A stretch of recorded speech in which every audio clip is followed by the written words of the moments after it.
Good day and welcome to HTMi's podcast. Today we have the pleasure of speaking with Mr. Ian Carr, Principal with HBA Design Company, one of the world's leading design and interior decorating companies. Hi Ian, welcome to HTMi and Switzerland. Thank you, Anthony. It's a real pleasure for me to be here. Lovely to have you with us. Yeah. Ian, can you tell us a little bit about yourself? I'm a principal of HBA. It's one of the largest design firms in the world. We specialize in the design of five-star luxury hotels, and we're a multinational company with many offices around the world. And I'm the principal of the Singapore office, which is our largest office. We work with a whole array of clients, from small boutique hotel operators to the large multinational chains. Four Seasons, Ritz-Carlton, Grand Hyatt. All of these are within our project list at the moment. Sounds fascinating. Sometimes it is. Sometimes it's very demanding as well. What skills do you think a person needs to go into that type of industry? I think if you want to be a leader in this market, you need to have an array of skills. Creativity is clearly a requirement. If you don't have the imagination, if you don't have the ability to create new, interesting, compelling spaces, you're going to be disadvantaged. But that's not everything. We have some wonderfully creative people, but don't have great communication skills, don't have great interpersonal skills. And they sometimes fall down and hit a sort of ceiling. So you need to have a whole array of skill sets, be able to deal with multiple people. Many of our owners are sort of very vivid characters, strong-willed, some of them very egocentric as well. So you need to be able to balance how do you create wonderful spaces, please an owner, and also try and adhere to hotel operators' stylistic requirements for whatever brand you're working on. So when you're going in to design a new hotel or an existing hotel, do you find it's a real challenge? You know, how much freedom do you have to bring your ideas across, as opposed to what maybe the general manager, he has an idea of what he wants the hotel to look like, or the owners want the hotel to look like? Every project is different. Every project has a different dynamic, different influences, different requirements. Sometimes we're lucky enough to have a complete carte blanche and design whatever we think is the most appropriate, the most compelling solution to any given set of problems.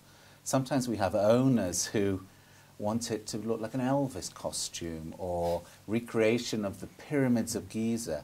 And sometimes we have general managers and hoteliers who also want to have a very strong say and strong influence on their direction.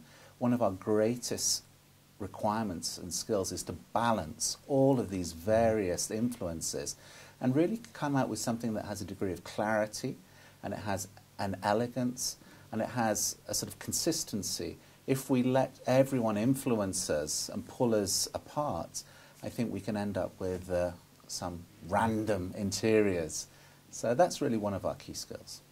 So do you think of your projects as a part of your personality?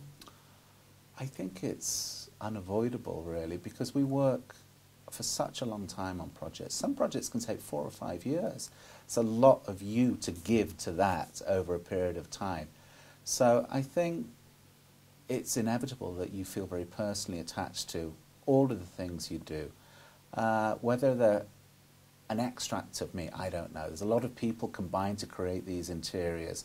But I think there's a certain stylistic and a certain attention to detail and those qualities that I think we have to apply to every single project that we undertake.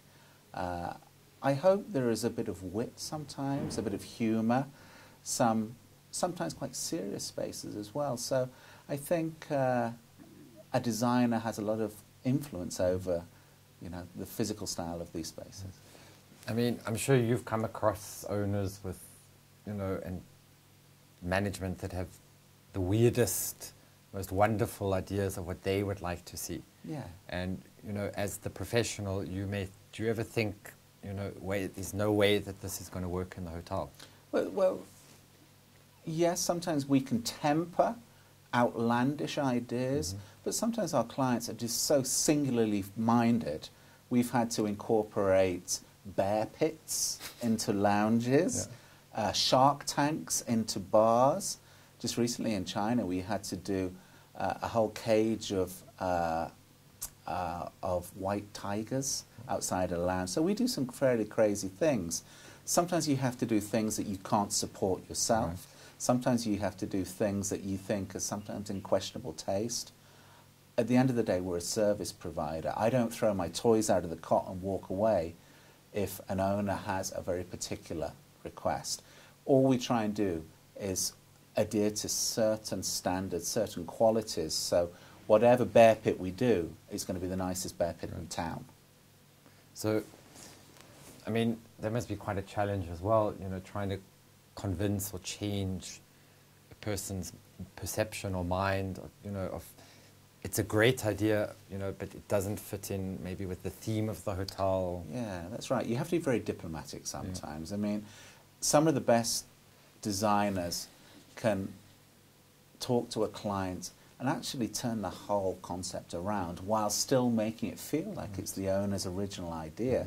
So you have to be part psychologist, part arbitrator, part negotiator, and I think these are skills that are built up over time. They're not going to happen overnight.